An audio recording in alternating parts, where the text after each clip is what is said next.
अगस्त ऋषि ने एक घूंट में क्यों पिया इंद्र द्वारा लाई गई बाढ़ का पानी। जब भगवान श्री कृष्ण ने गोवर्धन को धारण किया तो भगवान ने अगस्त ऋषि का आवाहन किया कि अगस्त ऋषि आओ और इस देवराज इंद्र के द्वारा जो यहाँ जल भरा हुआ है उसको पी जाओ। और अगस्त मुनि आए, एक घूंट में सारा जल पी गए। अगस्त मुनि एक ऐसे ऋषि हैं जिनके पास समुद्र को एक घूंट बना करके पीने की शक्ति है। ऋषियों में अत्यंत शक्तिशाली ऋषि अगस्त्य शिवजी के परम भक्त थे। एक बार माता पार्वती, जो अन्नपूर्णा माता भी कहलाती हैं, उन्होंने शिवजी से निवेदन किया, महादेव, मेरी इच्छा है कि मैं संसार के सभी साधु महात्माओं को भोजन करवाऊं, इसलिए आप सभी साधु संतों व ऋषि मुनियों को आमंत्रित कीजिए। इस पर शिव जी ने जो प्रतिष्ठित संत व ऋषि मुनि थे उनको स्वयं बुलाया, कुछ को बुलाने गणों को भेजा। इस प्रकार से संसार के सभी साधु संतों व ऋषि मुनियों को आमंत्रित किया। लाखों साधु संतों व ऋषि मुनि एकत्रित हो गए।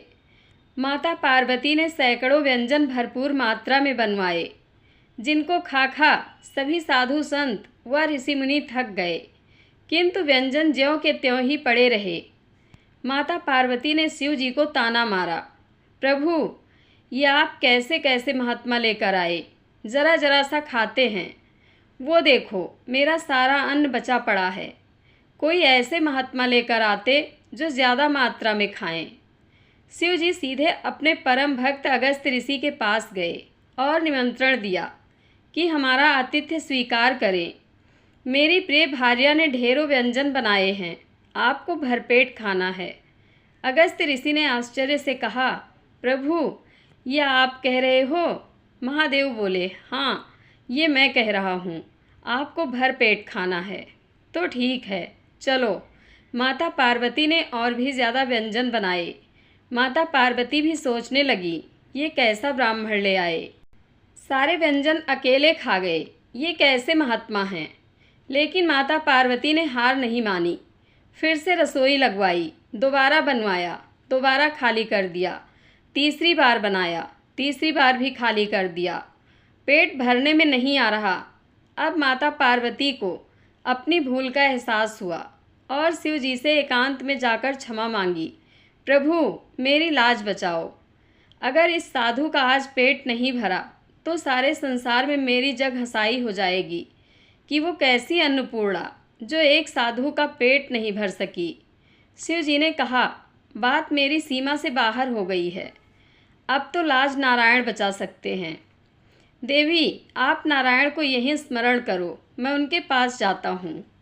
माता पार्वती तो कैलाश पर ही बैठकर स्मरण करने लगी और शिवजी चले गए नारायण के पास और बोले, चलिए, आपका न्योता है। भगवान ने कहा, अवश्य, मैं सब जानता हूँ क्या हो रहा है, इसलिए मुझे जाना ही पड़ेगा। भगवान विष्णु ने एक साधु का भेष बना लिया।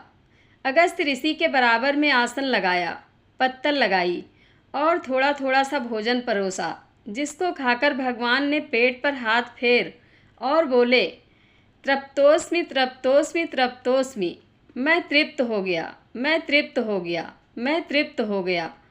और जब स्वयं जगन्नाथ तृप्त होते हैं तो जगत तो अपने आप तृप्त हो जाता है। अगस्त ऋषि देख रहे हैं कि मेरा पेट भर कैसे गया। अगस्त ऋषि का पेट तो भरा सो भरा, जगत के जितने भी चराचर प्राणी थे सबका पेट अचानक भर गया, पूरा जगत तृप्त हो गया। जगन्नाथ के तृप्त होते ही अब अगस्त ऋषि को एहसास हुआ कि एक साधु कोई साधारण साधु नहीं है जिसने मेरा पेट भर दिया, ये स्वयं जगन्नाथ हैं, स्वयं नारायण हैं। तब नारायण साधु के वेश में बोले, अगस्त जी, अब चलें। प्रभु, रुको तो, अभी थोड़ा पानी पी लेने दो। भगवान ने अगस्त ऋषि का हाथ पकड़ लिया और बोले, अभी पानी पीने का समय नहीं आया। द्वापर के अंत में मैं गोवर्धन लीला करूँगा, उस समय तुम्हें भरपेट पानी पिलाऊंगा। चलो, अब पार्वती जी का पीछा छोड़ो। तब ऐसे भगवान विष्णु ने शिव जी और माता पार्वती जी की लाज बचाई। तो श्री कृष्ण परिपूर्ण भगवान हैं, जितने भी पूर्ण स्वरूप हैं वो भगवान श्री कृष्ण में पहले से ही विराजमान हैं। श्री राम भी और श्री विष्णु भी श्री कृष्ण में ही हैं।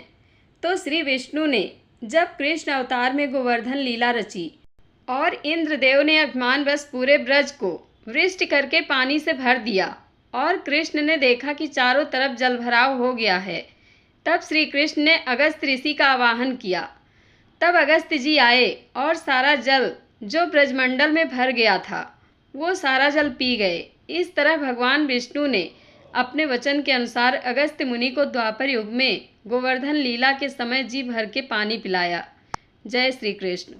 आप लोगों को यह कथा कैसी लगी कमेंट बॉक्स में अपनी राय अवश्य दें। धन्यवाद।